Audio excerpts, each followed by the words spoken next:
And we can also cross live now to Martin Jay, journalist and broadcaster, to discuss this latest incident. Well, thank you very much indeed for joining us there, Martin. I mean, are there any initial thoughts that you have on who may be behind this particular attack?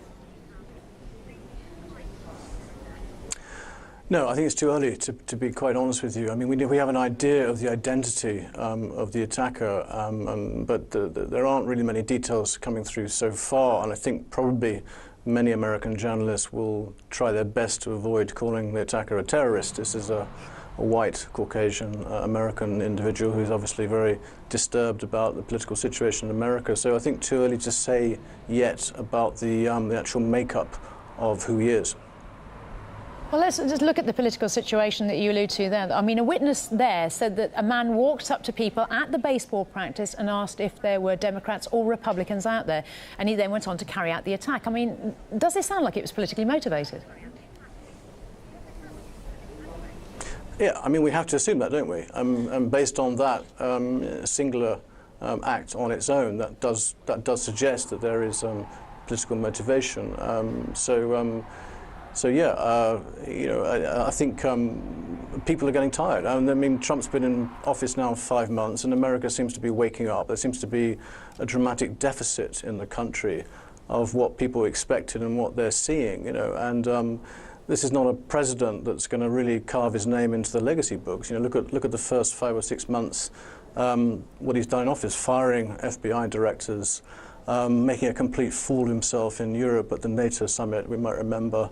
And even calling the Muslim mayor in London recently and making derogatory comments about Islam, and on top of that, pulling out of the Paris Climate Accord. You know, this is not a character who is really going to seek reverence and respect for much longer in America. And I think this is the thin end of the wedge of a violent campaign against him.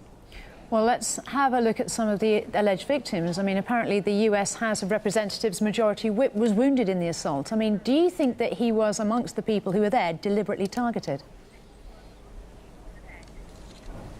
No, I don't. I think the intention of the shooter was to get to the key figure, the Majority Whip, and anybody else in the area. And I think that was one of the reasons why I asked who was practicing there. I mean, this was a massive assault involving something like 50 to 100 rounds. So I don't think it was that well orchestrated, shall we say. Well, let's also look at the location of this latest incident. It was at a congressional baseball practice. I mean, do you think that the security at the particular event, I mean, given the fact that we have this heightened situation, should have been better? Obviously, yeah, and I think that's probably going to be part of the debate now, which is going to be carried out through the media. You know, what sort of security does this new president carry out for his own people in all of these locations? I think that's going to be massively beefed up.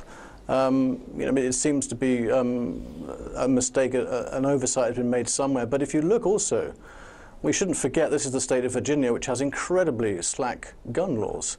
And this individual was allowed to, well, nobody stopped this individual who was carrying this semi-automatic assault rifle on his back. And I'm told by my colleagues here that in that particular state, you know, an individual doesn't even need a license to carry an assault rifle on his back. So I think the gun laws may well also appear in the editorials in the next few days. But let's not forget, also Trump himself was one of the first things he did when he came into office was scrap proposals which would have made it harder to crack down on gun laws and checking the backgrounds of individuals who apply for licenses. So there's some rather banal irony there as well. Well, let's also look at the wider political climate and some of the issues that have been touched on by our correspondents. I mean, there's been outrage about this New York play showing the Trump-like Caesar getting brutally killed on stage. There's now speculation that this kind of art could have triggered the shooting. Do you think that may have been the case, or do you think this is part of a wider climate? What do you think? I think there's an atmosphere brewing in America, and I don't necessarily think we should latch on to one artistic statement. You know, I think there's a lot of anger and a lot of disenfranchised people who believe that this new president is bereft of policy and is really, you know, steering a ship which has no rudder. Trump seems to be almost entirely ignorant of, or at least has no respect or regard whatsoever for the state apparatus, for any democratic institutions or principles or even media. And I think people are beginning to wake up now in America after 6 months in for seeing the unprecedented amount of buffoonery by this US president. People are beginning to realize that something is very, very wrong in their society. And, you know, what do you do about it in a country whereby, you know, traditionally demonstrating and freedom of speech were great parallels for people to carry out. You know, these days, America's become very violent, and the media feeds into this, and it comes to me as no surprise that people are resorting to violence just to get messages across and get heard. And finally, Martin, I mean, you alluded to it earlier. I mean, commentators are thinking that the incident may have been a response to the policies of Donald Trump and his government, also in terms of his policies when it comes to the gun laws as well. Terry McAuliffe there saying, the state governor saying that he thinks that there are too many guns in society. Do you think this will make the president rethink his policies, and also do you think it will make it rethink his policies about the gun laws?